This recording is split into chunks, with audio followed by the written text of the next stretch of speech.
wants to get into White House shakeup. It was about 3 weeks ago that I broke from my sources, and Roger also has his, that a big shakeup is coming. Now Washington Post, New York Times, and others who are normally fake news are saying that the shakeup is exactly like we said it was over the leaks. Not the Russia thing, but the fake leaks. They're putting out disinfo claiming that they're, reporting on crimes that the president is committing. Also, the president promised to pull us out of the global climate deal. It's only a global carbon tax that Zuckerberg and others are pushing. And now Merkel and others are flipping out. Reportedly, Trump told them personally that is the case. So Roger Stone's got information on that front as well. But it seems like this foreign trip really did well for Trump and is really freaking out a lot of his detractors. And it seems like, despite the fact they've driven his polls down artificially, they're going back up, and that's sending shockwaves through the establishment. It seems like we've hit a Russia fatigue moment, and I'm seeing major cracks in the power structure's facade, or is that delusional? Well, Alex, first of all, I think the smug, arrogant European leaders, those in the globalist cabal who treated the president with contempt, dismissed him, snickered at him, and snubbed him, handled him exactly wrong. If you were seeking to talk him into joining the Paris Agreement regarding, climate change, where the president has always been an advocate for more and better science. And I think this effort was further undermined by the White House aide Gary Cohn, who told the New York Post that the president had traveled to Europe to get smart, and that he was open-minded and was looking to be educated by these haughty European jerks. So these sycophants openly don't even know the kiss of death to sit there and say, oh, the president's going to get smart. I mean, it just shows the pool of garbage he's pulling from. Well, let's remember Mr. Cohn, a liberal Democrat, formerly of Goldman Sachs. He has close relationships with all of these European financial powers. He owns stock in a Chinese bank that, even though he said weeks ago, I think now months ago, he would dispose of, are still in his portfolio. This is very troubling. I don't really understand why he's there, but nonetheless, the president was less than happy with his remarks. He resented his treatment by the Europeans, and as has been reported, I think broken at Axios, is that the president is going to keep us out of the Paris Agreement, consistent with what he said in the campaign. By the way, I don't want to give us credit because I'm so busy, I'm not even going to pull them up, but we covered the NSA being used politically during the campaign. We covered it all. Now it's in Axios. Now it's in the New York Post. Obama team tried to hack election illegally with the NSA. They have all the sources. Obama legalized the CIA being involved. He admitted he was involved. I remember them saying, we have intelligence agencies battling the Russians in the campaign. That was their cover. Of course, the Russians, on a Richter scale, are like a 1 compared to a 50 with what the United States can do in elections. The U.S. is famous for manipulating elections, not the Russians, especially since 1991. And so it's just crazy. Here they are, the globalists, through our intelligence agencies, trying to block the Trump election, which totally outweighs any Russian influence that we know is nebulous. Well, look, this entire trail of fake documents, just because the Russians may have sat around and Boris and Ivan and Igor boasted about everything they would do. Alex, you and I can talk about my winning the PGA, but that doesn't mean I'm going to try it or that it's going to happen. You didn't know I beat Muhammad Ali in his peak when he was Cassius Clay at heavyweight boxing? Well, and as we know from the Netflix doc, Get Me Roger Stone, I cradled Robert Kennedy's head while he was dying. The point is that you have a total backfire. Trump keeping faith with the people that elected him. Coming back, the Washington Post and the Wall Street Journal have just both speculated on the emergence of David Urban, who is an experienced Washington hand and a particular favorite of the president because of his dog Pennsylvania, which of course broke the back of the Clinton By the way, combine. haven't you mentioned him months and months ago repeatedly on the broadcast as somebody you thought would be good? I did. Now, let me tell you why I say that. First of all, Urban was the administrative assistant to the meanest, toughest, smartest man who ever served in the U.S. Senate, Senator Arlen Specter. If you can manage Specter, who was a hard-driving, ruthless, ambitious, genial, clever, brilliant lawyer, and for a long period of time, serving on the Senate Intelligence Committee, where Urban had access due to his security clearance, a West Pointer, a man who served his country on the battlefield with distinction. Alex, an altar boy, the son of a card-carrying union member working in the energy industry in Western Pennsylvania, a member of the NRA, and someone who just relentlessly drove the Trump campaign, particularly in Western Pennsylvania, to victory. Sure, so going back, I mean, they're saying this is the president's top pick right now. Haven't you even been pushing him since the Trump transition, before he even put in Priebus and all the rest of them? Well, I have always said that there were a handful of people who were pivotal in the campaign, who would be a great credit to this administration. So this shows a major turn, though, going back to who got him elected, who is loyal, who's dogged, who's smart, who's grassroots. And again, him saying no to the climate deal, which is a global tax. I mean, the headline should be Trump panics elites as he makes good on another massive promise. Well, and I think that the point here is we do not know what job Mr. Urban may emerge with.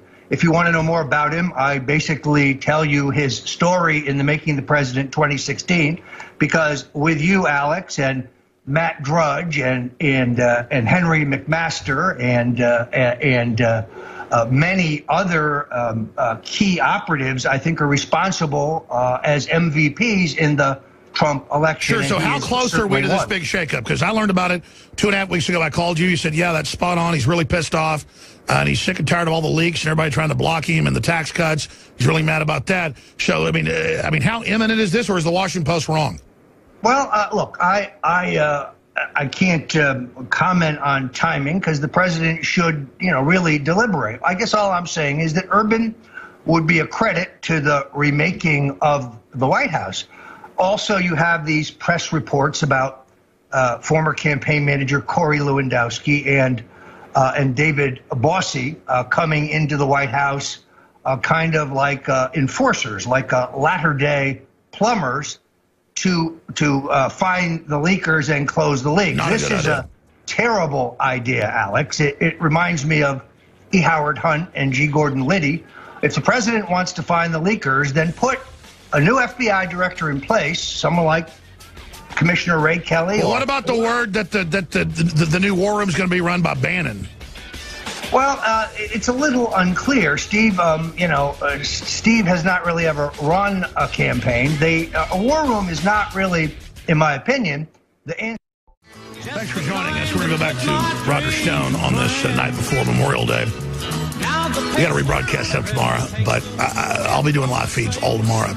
Wild horses can't drag me away. I'm finally just getting hooked up on Periscope, Facebook mentions, and live YouTube feeds myself. I'm going to get my car rigged up with it, my office, and I'm just going to start going live all the time because I just can't handle it. There's just too much to cover.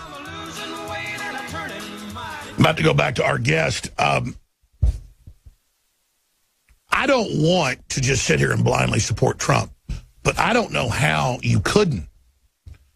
When he's gotten $3+ trillion in the stock market, $300 billion in new jobs, killed TPP, got a good Supreme Court justice in, overturned all this anti-gun garbage, securing the borders, now illegal immigration is down 73%, I was reading today. And every horrible, evil, globalist organization against him, targeting him with everything they've got, lying everywhere. And then I'm a beneficiary of the same lies. I get to experience a little bit of what Trump gets. So there's a camaraderie, a kinship, a shared battle trench.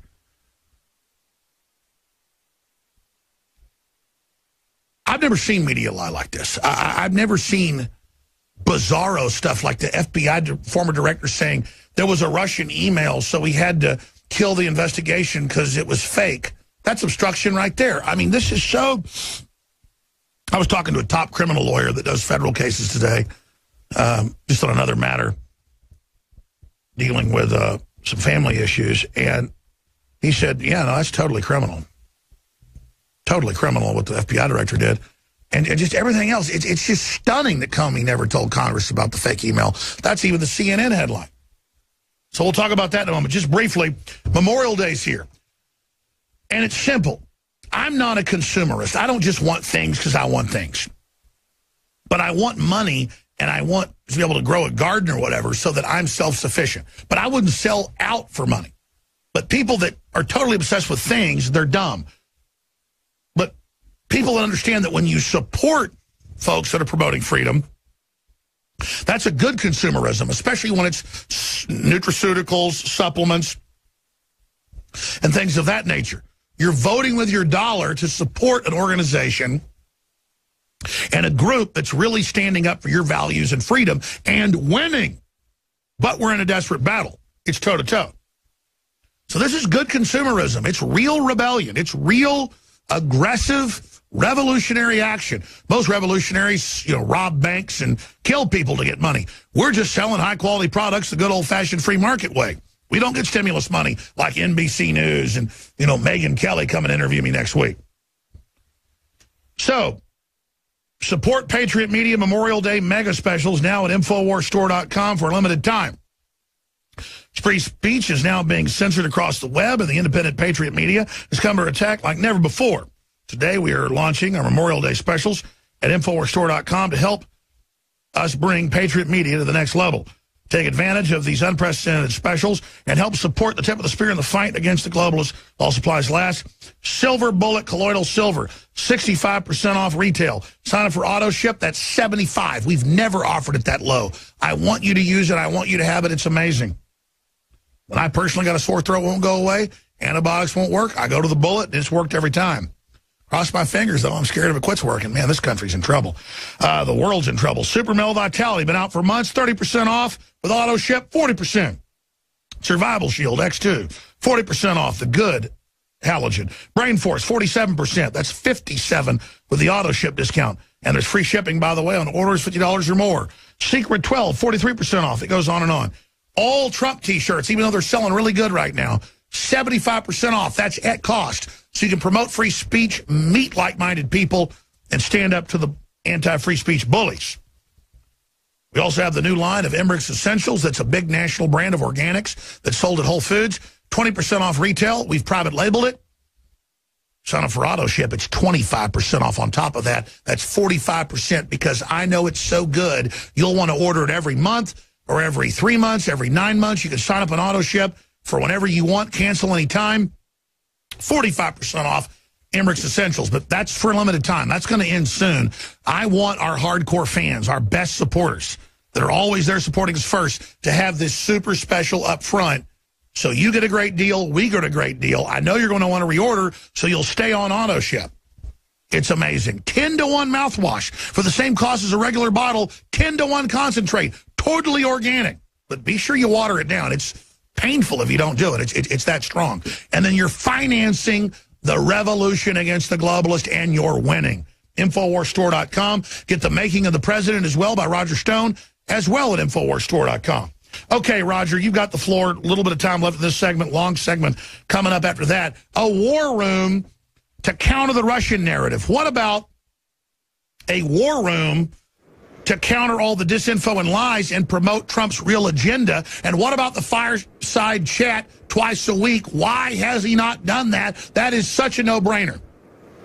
War room is not an answer to the president's current problems. The best communicator on behalf of Donald Trump has always been Donald Trump. I would suspend the press briefings by a press secretary. Let the president face the press every 10 days or at an interval that he chooses. The vice president could also face the press. He is emerging as a very effective spokesman for the president. He really is. I also think, Alex, that to the extent that there needs to be action, it should be done by Attorney General Jeff Sessions. Why not a special prosecutor to look into the NSA abuses regarding surveillance of U.S. citizens. Why not a special counsel? That was my next question. How bombshell is the total admission of illegal spying? And at the same time, why not a special counsel to look into the crimes of Bill and Hillary Clinton? The Clinton Foundation is not a charity. It's a slush fund for grifters. We know that it's been the vehicle for the facilitation of multi-million-dollar bribes. Newt Gingrich forthrightly said it's time for prosecutorial examination of those issues. This is how the president should get on the offense, because the Clintons, the neocons, the insiders, the Obama crowd particularly, they are behind the illegal leaks. Don't go outside the legal process to catch them and prosecute them. That's what the investigative forces of government are for. That's right. Now, going back to this big story, we know they use the CIA. We know they use Clapper. That's all come out now to domestically manipulate. That's why they were so scared when Trump won. They knew he'd get into that, so they brought out the Russian narrative. That's now in mainstream news. How are they going to deal with this? I mean, they've got a special investigator on Trump for no reason. It's a dereliction of duty if Sessions doesn't start dropping the hammer here. Well, look, I was in favor of the appointment of a special counsel in the Russia matter. I have my own issues with Mr. Mueller, but with the spotlight on him and knowing what I believe I know about the case, I think he will come up with no evidence that constitutes treason or illegal activity. In all honesty, I think Jared Kushner is being hung unfairly. There's a media horde now saying he did this, that, and the other thing. We don't know what he's done. He, like any American, deserves his day in court. But Roger, I have a memory. Trump admittedly was setting up back channels as president-elect. That's totally normal. You've worked for 4 presidents directly. You can Google any president's name and back channel and get NPR, New York Times. They all have back channels. What do you make of CNN's claim there's never been a back channel? Yeah, that's an absurdity. Obviously, Roosevelt is talking to the Russians through a back channel. We know that John F. Kennedy's talking to Castro through a French writer. He's also reached out through an American diplomat who's fairly down the food chain, who JFK had gone to college with. So there's a norm here. It's certainly within the scope of the president's authority. That's right. Stay there. StoneColdTruth.com. To do this. Stay also, there, Roger. Alex, remember what they say is collusion with the Russians to win the election. I grew up so sick of hearing how great America was. I thought it was a bunch of arrogance till I traveled the rest of the world. And then I realized, yeah, as bad as we are, we're way above the rest, and it scared me. And I see people all over the world promoting communism and fascism, having no idea how bad it is. It scares me. Roger Stone got cut off. He's joining us via video Skype. He couldn't hear our audio to him. That's why he got cut off. But Roger was making a big point if listeners couldn't hear it there at the end, which I hadn't thought of. This is hiding in plain view. They've gone from election collusion, which has been disproven, until they've now moved on to there's collusion now with the Russians, and he's not even allowed to meet with the Russians, and he's giving North Korea where our subs are at, and all this made-up BS, and that he's not supposed to talk to the Russians when he's president. I mean, what a Svengali con game, Roger? Well, Alex, I thought Eli Lake, the journalist, had a terrific take on this, and that is we are hanging General Flynn. We're hanging Jared Kushner for treason when there is no evidence of anything of the kind. And yes, we moved from collusion with the Russians pre-election to what I believe could be a perfectly legal channel of communications between the President of the United States and a nation that has the thermonuclear capability of blowing up our country and half the world. That's right. He better be talking to them. You can see, where this is headed. It's part of a political con game in which the mainstream media makes up stories about Trump leaking classified information that had already appeared in hundreds of newspapers. It makes up stories about phony Comey memos that no credible person has seen. A person read this to a reporter. Oh, by the way, that's my next question. And the newspaper put it on page 1 of the New York Times. That's my next question. Comey is now busted for the politicization of the Hillary email matter driven by what turns out to be a fake intelligence memo, probably written, but not certainly written, by the Russians. You can't make this up. This makes House of Cards look, like a tame comparison. All right, Roger, we're having some Skype trouble. You probably can't hear me, but if you can hear me now, that's my next question I had for you. What do you make of Comey saying now he threw the Hillary investigation away because of a fake Russian memo that no one can see? Now the FBI tells Congress you can't see the memo that he did in February with Trump, claiming that he was obstructing justice, though Comey's not even claiming that. Plus, May 3rd, he says no one tried to influence him. I mean, Comey is totally discredited. What do you make of this craziness where they won't let Congress see the memo? Talk about rogue agency.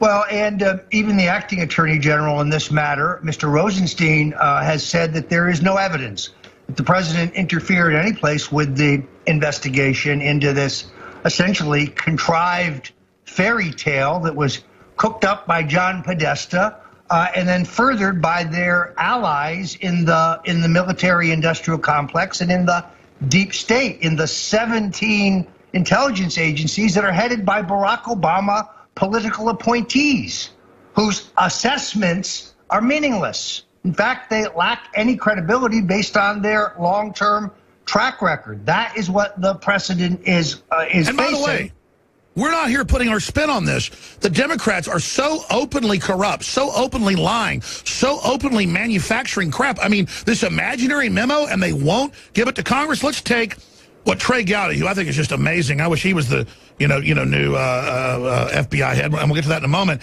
He said the day you left office, talking to Brennan, the Wahhabist, you left office, classified information appeared on the front page. So talk about who needs to get in trouble is the arrogant bureaucrats like Hayden and Brennan and Clapper, who are a pack of lying scum. Here it is. Members, I would point out. U.S. persons, even within those like yourself and Director Pompeo and Admiral Rogers and Director Comey and the people that we trust with awesome powers, we still impose some restrictions on them, and that they have to request an unmasking. There has to be, I assume, a justification. You can't just wake up in the morning and say, hey, I feel like knowing who participated in X, Y, and Z. There has to be justification, right? Yes. All right. So how do we get from that to names being on the front pages of certain major U.S. newspapers? It's an excellent question. What would be an equally excellent answer? That somebody violated their oath to protect classified information and violated that oath and shared that information in an unauthorized fashion with members of the media. I believe there's some surveillance programs that are up for reauthorization.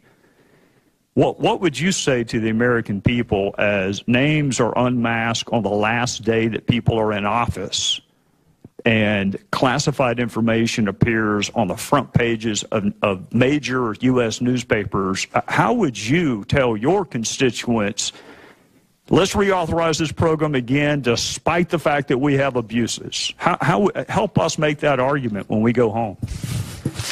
Mr. Gowdy, you and your colleagues here are going to have to make that argument based on the merits of the program and the importance of it to our national security, as well as trying to send a reassuring message to them that if there have been any abuses of the accesses to that information, either because of the number of people involved or those who were, in fact, violating their oath of office, that you and your colleagues will do everything possible to make sure you work with the executive branch to minimize and mitigate Guys, I'm going to stop right here. This is so powerful. The clip's up on Infowars.com. I'm going to retweet this, too, at Real Alex Jones. Folks should follow us there. Also at Stone Cold Truth. And over in Roger Stone's. But, I mean, that is so powerful with Trey Gowdy going, man, you guys politically are using it as a weapon. And now, again, Roger, it's in the news that they tried to steal the election for Hillary. That's why they're saying Trump's a criminal, because they're the criminals. I mean, they're so arrogant, they've got megalomania. What is their problem?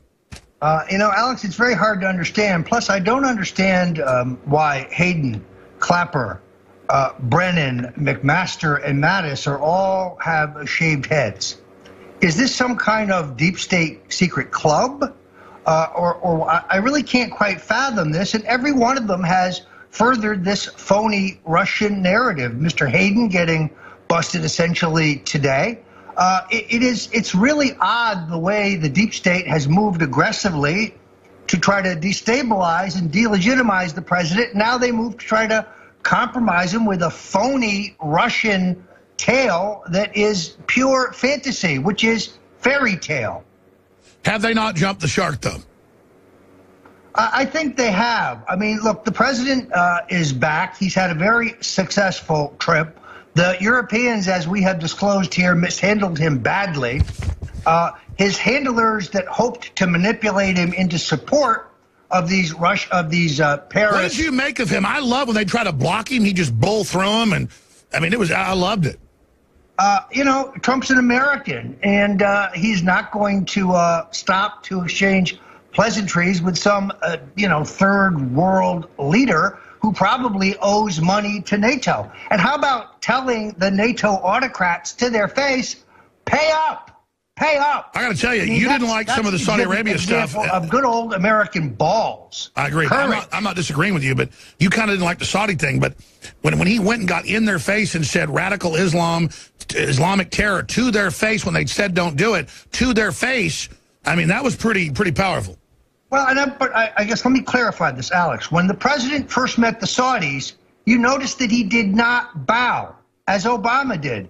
Then his handlers put him in a position to be with a photo taken where he's getting the highest possible award. And he had to curtsy because the guy was shorter than him. That they're kissing his derriere, and they allow him to be photographed leaning over. The president's a very tall man. It's part of his leadership mystique. Let the king stand on a couple boxes or a riser if he wants to award our president. I think this is Reince Priebus and the advanced staffs. Mike Deaver, who handled Ronald Reagan, would never have allowed the president to be photographed like that. Well, he didn't bow. He curtsied. Right. But look, I think that he is a man of elementary manners, and he understands the high stakes. No, here. totally, absolutely. He had the king short. He had to get bound. The point is that they're waiting. They're trying to set it up. Do you think Saudi Arabia was behind the bombing in Manchester, or is this their own internal groups battling? It's very hard to say because there's so much subterfuge, and the Saudis are serial liars. They feed the most virulent sect of Islam, Wahhabism. They obviously the majority of the hijackers are Saudis. There's a group of Saudis training in Sarasota, Florida, that to fly planes into buildings, which comes to the attention of Governor Jeb Bush, who does nothing. The riddles about 9/11 and all these terrorist activities. Well, here's the good news. You're going to be here tomorrow night. To unravel. That's right. Roger Stone's going to be here tomorrow night, in studio co-hosting on Tuesday. Roger, we'll talk to you soon. Thanks to the audience. Thanks to the crew. Have a great Memorial Day coming up. God bless all those that gave the ultimate sacrifice for the Republic.